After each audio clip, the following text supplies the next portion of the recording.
Star Trek Picard Season 3, Episode 6, The Bounty is here, and it's a pretty good episode. Pop Tot, what did you think of The Bounty?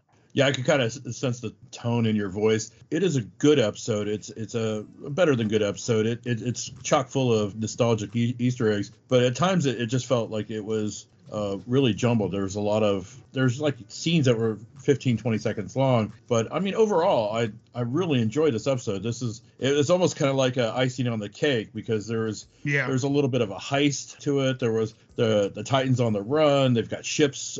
Basically, it looks like all of Starfleet looking for them. Worf and Raffi finally get to the Titan and they reunite and they get to see Worf gets to see Riker and Riker gets to see Worf, and there's just all these moving pieces, and then we skip forward and we figure out that they need to go to the Daystrom Center.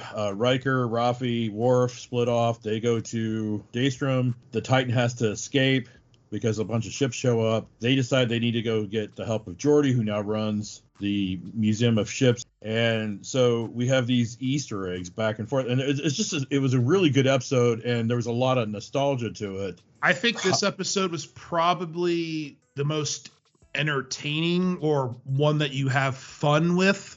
You should know that I now prefer pacifism to actual combat.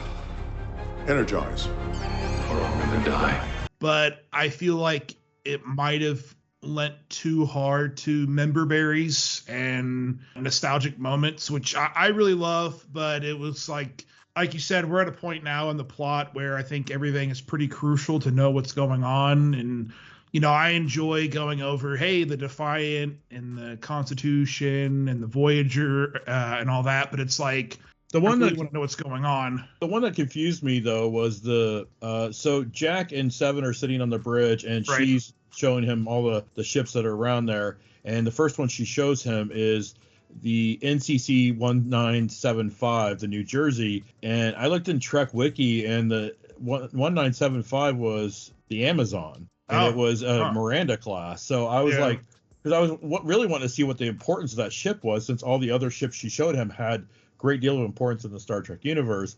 Well, and I'm sure somebody's writing right now that we're not Trek fans because of. I looked up on Trek Wiki and several other Trek sites, and every one of them pointed to 1975 was the Amazon. No, I really enjoyed this episode. I really enjoyed seeing characters interact, which is probably like my favorite part of the season, is just getting those moments together and watching Geordi LaForge actually be a character and not just kind of a nerdy weirdo around women that he was in TNG. And I have been invaded, violated. How dare you use me like this? How far did it go anyway? Another thing that I've really liked that they've done is attach some of the great moments, the greatest hits, if you will, from the original series movies and the TNG movies, and kind of combine them. And I mentioned in my Undiscovered Country review that I really liked in Wrath of Khan and Undiscovered Country when Kirk is really playing into his age. When you get older, you're fearful, you take less risks, you have more to lose. Kirk is growing old in Wrath of Khan. Time is taking its toll, and he's become a desk jockey of sorts. The days of exploring the galaxy and banging beautiful green women was in the rear mirror. In a lot of ways, this, as well as the overarching theme of Kirk's inability to accept losing, come hand in hand. And that comes in with LaForge being extremely passive to the point that he's outright defying Picard because of his family. I can't help you and protect them. He's a paper pushing Commodore now. Right. And I really enjoyed that. And I really enjoyed the bickering between Worf and Riker. I see you still find comfort in humor. And humor in other people's discomfort. Used to poke back. One of my favorite lines right here is when they're getting ready to beam, and it said, "We will not be prey. We will be friendly energy." I don't understand the world anymore. Yeah, I love that. And then the trailer bit when, he said that. You should know that I now prefer pacifism to actual combat. Energize, or I'm gonna die. What did you think when we got to the Daystrom station, we finally see Moriarty, which was teased in the trailer. What did you think of his addition? It was a redirect. As it turns out, Moriarty was just basically a manifest of the security system that was in there. He wasn't the self-aware hologram that they had fought before. And as they found out, this was actually, spoiler alerts, Data talking through them, through Moriarty. So it was kind of like an empty vessel.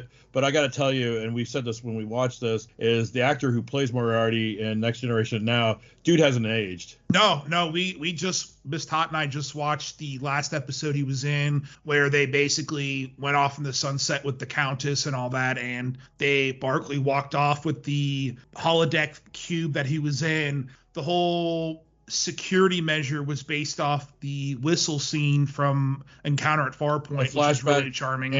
And they cleaned up. They obviously brought it up to 4K. That scene where Riker meets Data for the first time, and they're getting ready to go to the Farpoint station, or that's the Farpoint episode, right? They not only cleaned it up and put it in 4K, but I think for the first time ever, we saw the Next Generation in widescreen, which is super weird. Yeah. Usually 4:3, and it was widescreen. I'm like, I think we unlocked something that I wouldn't mind seeing. So one of my favorite, I'll tell you one of my favorite scenes of this episode, and you can respond back. One of your favorites was Shaw fanboying over Geordi LaForge. As a former engineer, I wanted to say what an honor it is to have you on board. Geordi at one point said, "Captain, your hull is battered, bruised, and basically paper thin. You're spewing fumes through layers of 21st century duct tape." Up to that moment, he was all just fanboying over the engineer, Geordi LaForge. It was a great moment. I think Geordi had a lot of good moments. He did. did. I think one of my favorite moments, which opens up another discussion that we need to have, is when he sees Data and Worf, says, "We've come back with another ally. We have lost one friend in battle, but we have gained another." And then he kind of sits there and he's kind of like, which opens up my conversation of what did you think about them basically bringing back Data again? Well, you're not going to bring back all of the TNG crew without Brent Spiner, right? Right. But you can't put, like in the movies, even way back when, you can't put enough prosthetics on Brent Spiner to de-age him anymore, or you're going to do the CGI BS. So now they've got to, the writers got to come up with a way to make him look aged. So they've put him in the same Gollum, almost human positronic body that Picard's in. Yep. And now he's got conflicting. He's got lore. He's got B4. He's got Data. Mostly Data, apparently. Geordi? I think that's kind of interesting, too, because it's almost like they needed to find something to keep Brent Spiner interested. Right. Like, Brent Spiner didn't want to just play Data anymore. And they're like, so what if you just played everybody? You're just an amalgamation of everybody.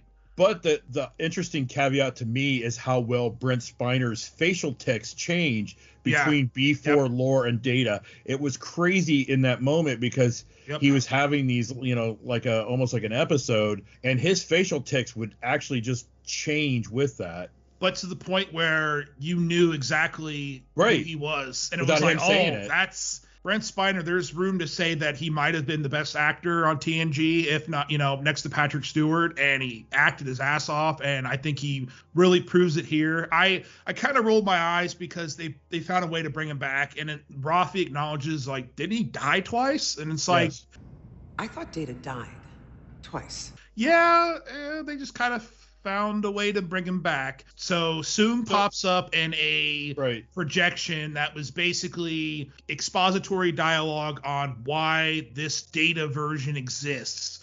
Right. And in it, he's giving this very charming, heartwarming speech. And you also see all the ships, and he's talking about evolution and through change. And I was like, wait a minute. Because evolution is not an act of preservation. It's addition. You and I just got done talking about that in the last episode, how this is kind of this running theme of evolution together. And I'm like, that's interesting. When they're examining the bodies, Crusher says this feels like an evolution. No. It's evolution. And I was like, that's kind of interesting. You seem to know so much about me. You must be aware that I am programmed to evolve, to better myself. We too are on a quest to better ourselves. Organic. But we evolved to include the synthetic. It's evolution. Because evolution is not an act of preservation. It's addition. Skipping back, we have Worf and Ralphie and Riker on Daystrom. You get some major Easter eggs there. Yeah. You get the Genesis device. You got the wonderful tribbles. And then for some reason, Section 31 has James T. Kirk's body. Oh, my. Yeah, so they have his body. And they also had, I noticed the first door they passed, they also had the device from Nemesis. Okay, that's what that was. In the last part of the episode, they had Picard's body. Yes. And we thought they were out for some super weapon, some device or ability or something, and they just wanted Picard's body. Do you have any theory as to why they wanted Picard's body? Well, Picard was Locutus. Right. And that's the only, with the changelings and a possible Borg element here, Locutus's body could hold some sort of biological information that they would need. Right. And I think that also would be interesting play into a book you and I have talked about before, which is the Return novel, where the Borg picked up Kirk's body and basically re-engineered him to life. And he commanded an army. And it's like, maybe that's what they're trying to do too. Yes. I feel like if they just wanted his body to recreate a changeling Picard, that'd be kind of lame.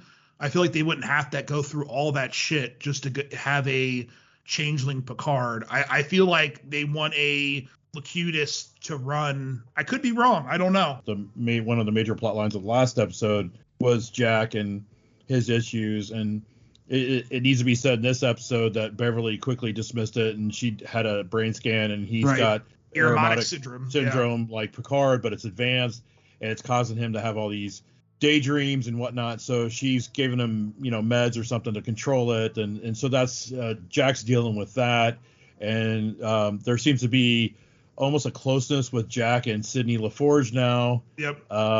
And at one point, Geordi tells Jack to stay away from her, stay away from my daughter. Stay away from my daughter. It was a really cute moment. And you and I had talked about possible expansions or spinoffs from the show, Shaw Titan being one, and Sydney and Jack being another one. That would be an interesting. Yeah, I didn't catch it, and you and I talked about this, but I didn't catch it until this episode, how much Jack reminds me of a amalgamation of Kirk and Picard. Right. He's got this dashing Kirk charm where he'll do whatever it takes, but he's also got this weird wisdom, flowery poetry thing that Picard also has. There's a lot of writing built in and direction to homage not only the Next Generation, but the original series. And I feel like he's almost a character created as a love letter to Kirk and Picard. Could be wrong, but it's hard not to see it. I digress. Overall, what would you rate The Bounty? I would give it a B+. I think I'm at a B. I think the all the little nostalgic moments really kind of filled it, but the back and forth, and like I said, there was like one scene that was like 20 seconds long. There was just this constant, and they had to break them apart, and we didn't even talk about Vadic, and the Shrike was in this, and she got a hold of Riker at the end, and then Riker's like, I'm not going to do anything for you, and then she shows, oh voila.